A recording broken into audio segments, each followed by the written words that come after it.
because you would have been sort of around in their orbit, this kind of, Beatle lore is that McCartney was trying to rebuild their relationship and would occasionally show up at the Dakota. How much is that real? They had gone through a whole mess of stuff together. In public, too. And in public. Poorly, with Paul writing a dumb song about John and how he hurt him, and John countering. How do you sleep?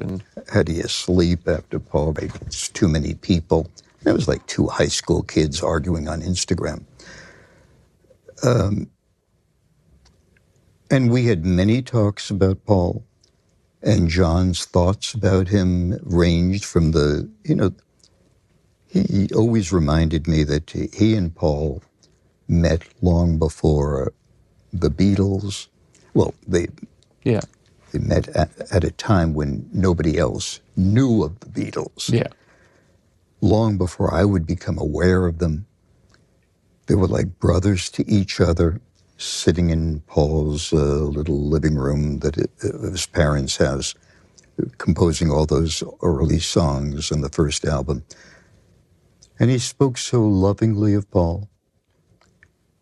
But then, when John was not making any music between 1975 and almost 80, and Paul would have these mega hits with Wings, John became insanely jealous about that. Did he think the music that he was putting out, Paul, in that period was valuable, or was it more about... Was it a jealousy of he's doing good work, or was it jealousy of like, look what he's doing? So, I perceived it as being the latter. He was jealous of the amount of attention and accolades and the fact that Paul was filling stadiums. At that time, John was just looking after Sean. Yeah. Not just. He was devoting 5 years of Sean's. Yeah. And when John would say to me,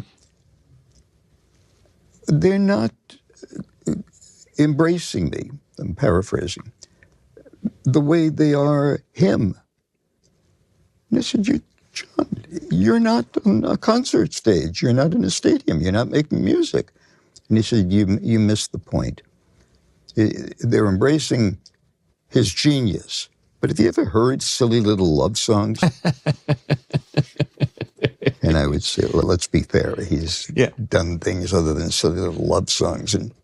But that would go nowhere.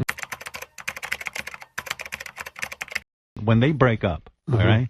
And who knows who broke? Everyone has a theory. I know. Who broke it up? John. John did. Yeah. And he tried to pin it all on you. No, I don't think anyone tried to pin it on you. It just came out that way.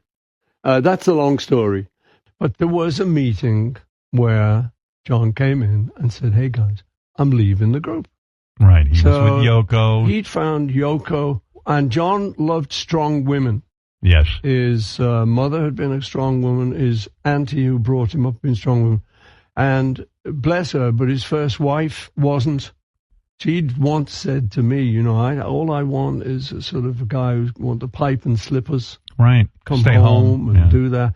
And I thought, whoa, that's not John. You got the wrong guy. And so John had met up with Yoko, and even though we thought, oh, God, a bit intrusive, she used to sit in on the recording sessions, and we'd never had anything like that. Yeah. But looking back on it, you think the guy was totally in love with her. Yeah. And, you've just got to respect that. So we did, and I do. But this song fascinates me. And I thought it was kind of an attack. Not I kind of thought this, I know it. And it's my favorite song you ever wrote. That was your first mistake. You took your lucky break and broke it in two. That was directed at John. We were writing songs at each other. Yes. It's like weaponizing songs. And in this song, you're saying too many people preaching at us, too many people going underground. You took your lucky break and you broke it in two. And I loved it. I love this song. I don't love that you guys ended up like going at each other in music, but it was didn't honest. last long. We got over it, luckily. I mean, I feel very blessed that we got over it. Yeah. Because if we hadn't, and then John goes and gets killed, I don't know how I would have dealt with that. If you weren't on good terms with Yeah, I was very lucky because we sort of got it back together, and it was beautiful. I would ring him or go see him in New York. Had the four of you ever gotten together since the Beatles broke up? Had there ever been a time where you were all four in the same room, like actually doing something together? No. Never. No, not really. Were you guys competitive, writing with each other? Or did you compliment each other? Me and John? Yeah, we were competitive, yeah. Not openly, but we later admitted, yeah, you know, so Paul's written a good one there, I better get going. And I would similarly, that's a bit good, right, here we go, come on. If he'd have written Strawberry Fields, I would write Penny Lane, you know, he's remembering his old area in Liverpool, so I'll remember mine. And when that happened, did you compliment each other? Once, One John time? gave me a compliment. In how many years? Once, Lord. No, I think it's Revolver, but it was Here, There and Everywhere was one of my songs on it.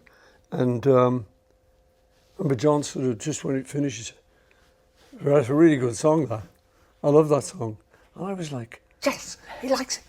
You know, I've remembered it to this day. It's pathetic, really. Did you ever heap praise on him? Yeah, I would tell him his stuff was great. You'd normally have to be a little bit drunk. It helped. I knew John when I was pretty young. I must have been maybe about 16 when we met.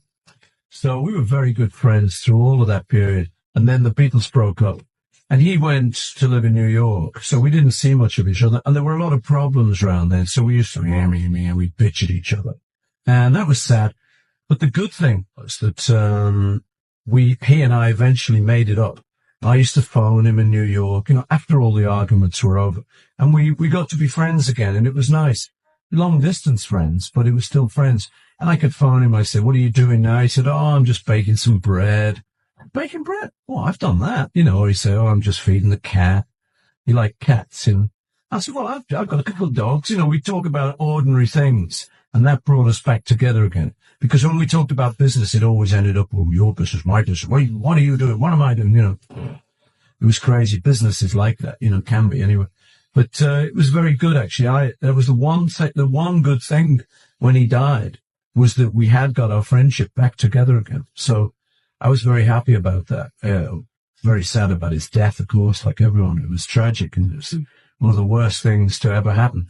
But at least we'd spoken on the phone and at least we were friends. So that was a big consolation for me. Excuse me, I don't know if the viewers can hear that. On the Imagine album, how did you write, or why did you write it? How do you sleep? How do you sleep? Yeah. Is that what he said? All right. Why did I write it?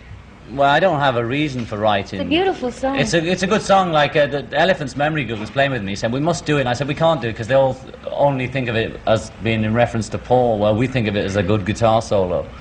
And I was answering a few little messages that Paul sent to me on RAM, you see, which only I publish my lyrics, you see. He doesn't, so you have to listen dead but hard. artistically and musically, I think a good song. if you listen to it, it's a beautiful song.